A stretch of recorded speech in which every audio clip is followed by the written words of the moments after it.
Les contes de la Bécasse, Guy de Maupassant, Pierrot.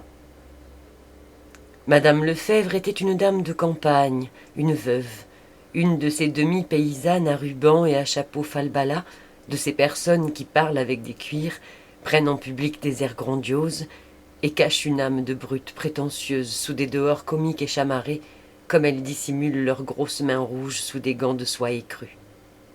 Elle avait pour servante une brave campagnarde toute simple, nommée Rose. Les deux femmes habitaient une petite maison à volets verts le long d'une route en Normandie, au centre du pays de Caux. Comme elles possédaient devant l'habitation un étroit jardin, elles cultivaient quelques légumes. Or, une nuit, on lui vola une douzaine d'oignons. Dès que Rose s'aperçut de ce larcin, elle courut prévenir madame, qui descendit en jupe de laine. Ce fut une désolation et une terreur. On avait volé madame Lefèvre. Donc on volait dans le pays, puis on pouvait revenir. Et les deux femmes effarées contemplaient les traces de pas, bavardaient, supposaient des choses. Tenez, ils sont passés par là. Ils ont mis leurs pieds sur le mur. Ils ont sauté dans la plate-bande. Et elles s'épouvantaient pour l'avenir. Comment dormir tranquille maintenant? Le bruit du vol se répandit. Les voisins arrivèrent, constatèrent, discutèrent à leur tour, et les deux femmes expliquaient à chaque nouveau venu leurs observations et leurs idées. Un fermier d'à côté leur offrit ce conseil. « Vous devriez avoir un chien. » C'était vrai cela. Elle devrait avoir un chien, quand ce ne serait que pour donner l'éveil. Pas un gros chien, Seigneur. Que ferait-elle d'un gros chien? Il les ruinerait en nourriture. Mais un petit chien. En Normandie, on prononce quin. Un petit freluquet de quin, qui jappe. Dès que tout le monde fut parti, madame Lefèvre discuta longtemps cette idée de chien. Elle faisait, après réflexion, 1000 objections, terrifiée par l'idée d'une jatte pleine de pâté, car elle était de cette race parcimonieuse de dames campagnardes qui portent toujours des centimes dans leur poche pour faire l'aumône ostensiblement aux pauvres des chemins et donner aux quêtes du dimanche. Rose, qui aimait les bêtes, apporta ses raisons et les défendit avec astuce. Donc il fut décidé qu'on aurait un chien, un tout petit chien. On se mit à sa recherche, mais on n'en trouvait que des grands, des avaleurs de soupe à faire frémir. L'épicier de Rolleville en avait bien un, tout petit, mais il exigeait qu'on lui payât 2 francs pour couvrir ses frais d'élevage. Madame Lefèvre déclara qu'elle voulait bien nourrir un quin, mais qu'elle n'en achetait pas. Or, le boulanger, qui savait les événements, apporta un matin dans sa voiture un étrange petit animal tout jaune, presque sans pattes, avec un corps de crocodile, une tête de renard et une queue en trompette, un vrai panache, grand comme tout le reste de sa personne. Un client cherchait à s'en défaire. Madame Lefèvre trouva fort beau ce roquet immonde qui ne coûtait rien. Rose l'embrassa, puis demanda comment on le nommait. Le boulanger répondit « Pierrot ». Il fut installé dans une vieille caisse à savon et on lui offrit d'abord de l'eau à boire. Il but. On lui présenta ensuite un morceau de pain. Il mangea. Madame Lefèvre, inquiète, eut une idée. Quand il sera bien accoutumé à la maison, on le laissera libre. Il trouvera à manger en rôdant dans le pays. On le laissa libre, en effet, ce qui ne l'empêcha point d'être affamé. Il ne jappait d'ailleurs que pour réclamer sa pitance, mais dans ce cas, il jappait avec acharnement. Tout le monde pouvait entrer dans le jardin. Pierrot allait caresser chaque nouveau venu et demeurait absolument muet. Madame Lefèvre, cependant, s'était accoutumée à cette bête. Elle en arrivait même à l'aimer et à lui donner de sa main de temps en temps des bouchées de pain trempées dans la sauce de son fricot. Mais elle n'avait nullement songé à l'impôt, et quand on lui réclama 8 francs, madame, pour ce freluquet de quin, qui ne jappait seulement point, elle faillit s'évanouir de saisissement. Il fut immédiatement décidé qu'on se débarrasserait de Pierrot. Personne n'en voulut. Tous les habitants le refusèrent à 10 lieues aux environs. Alors on se résolut, faute tout autre moyen, à lui faire piquer du mas. Piquer du mas, c'est manger de la marne. On fait piquer du mas à tous les chiens dont on veut se débarrasser.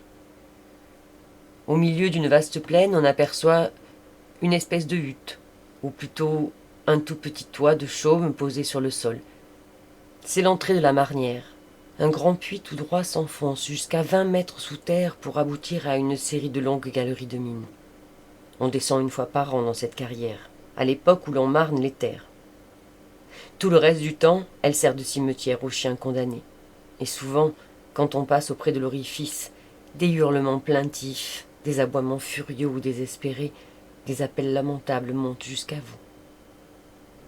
Les chiens des chasseurs et des bergers s'enfuient avec épouvante des abords de ce trou gémissant.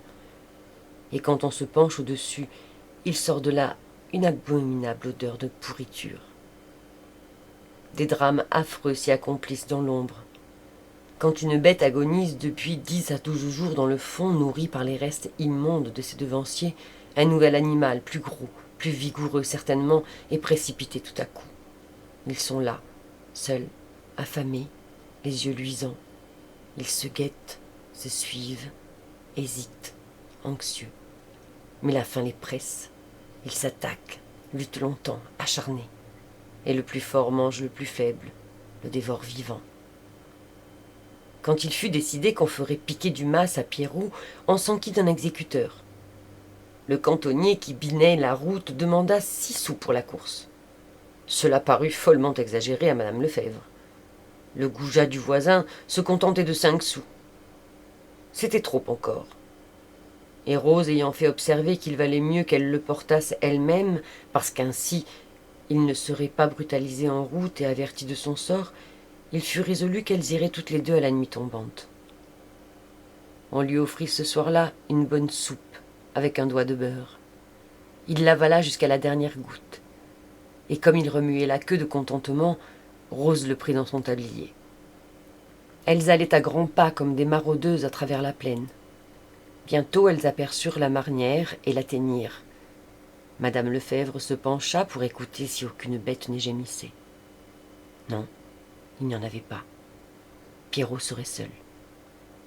Alors Rose, qui pleurait, l'embrassa, puis le lança dans le trou, et elles se penchèrent toutes deux, l'oreille tendue. Elles entendirent d'abord un bruit sourd, puis la plainte aiguë, déchirante d'une bête blessée, puis une succession de petits cris de douleur, puis des appels désespérés, des supplications de chiens qui imploraient, la tête levée vers l'ouverture. Ils jappaient, oh, ils jappaient. Elles furent saisies de remords, d'épouvante, d'une peur folle et inexplicable, et elles se sauvèrent en courant. Et comme Rose allait plus vite, madame Lefebvre criait « Attendez-moi, Rose, attendez-moi » Leur nuit fut hantée de cauchemars épouvantables. Madame Lefebvre rêva qu'elle s'asseyait à table pour manger la soupe, mais quand elle découvrait la soupière, Pierrot était dedans. Il s'élançait et la mort détonnée. Elle se réveilla et crut l'entendre japper encore. Elle écouta. Elle s'était trompée. Elle s'endormit de nouveau et se trouva sur une grande route, une route interminable qu'elle suivait.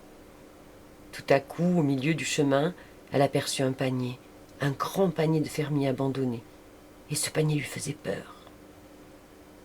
Elle finissait cependant par l'ouvrir, et Pierrot, blotti dedans, lui saisissait la main, ne la lâchait plus. Et elle se sauvait, éperdue, portant ainsi au bout du bras le chien suspendu, la gueule serrée. Au petit jour, elle se leva presque folle et courut à la marnière. Il jappait encore, il avait jappé toute la nuit. Elle se mit à sangloter et l'appela avec 1000 petits noms caressants.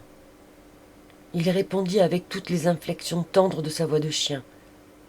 Alors elle voulut le revoir, se promettant de le rendre heureux jusqu'à sa mort. Elle courut chez le puisatier chargé de l'extraction de la marne et elle lui raconta son cas. L'homme écoutait sans rien dire.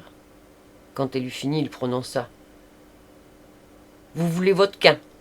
Ce sera 4 francs. » Elle eut un sursaut. Toute sa douleur s'envola du coup.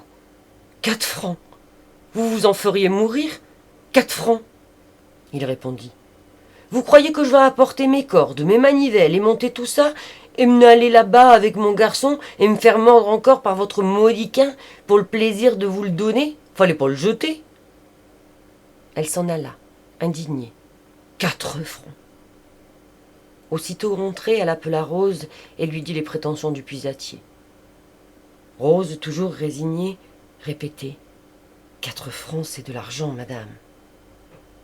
Puis elle ajouta, si on lui jetait à manger à ce pauvre quin, pour qu'il ne meure pas comme ça. Madame Lefèvre approuva, toute joyeuse, et les voilà reparties avec un gros morceau de pain beurré. Elles le coupèrent par bouchées qu'elles lançaient l'une après l'autre, parlant tour à Pierrot. Et sitôt que le chien avait achevé un morceau, il jappait pour réclamer le suivant. Elles revinrent le soir, puis le lendemain, tous les jours. Mais elles ne faisaient plus qu'un voyage.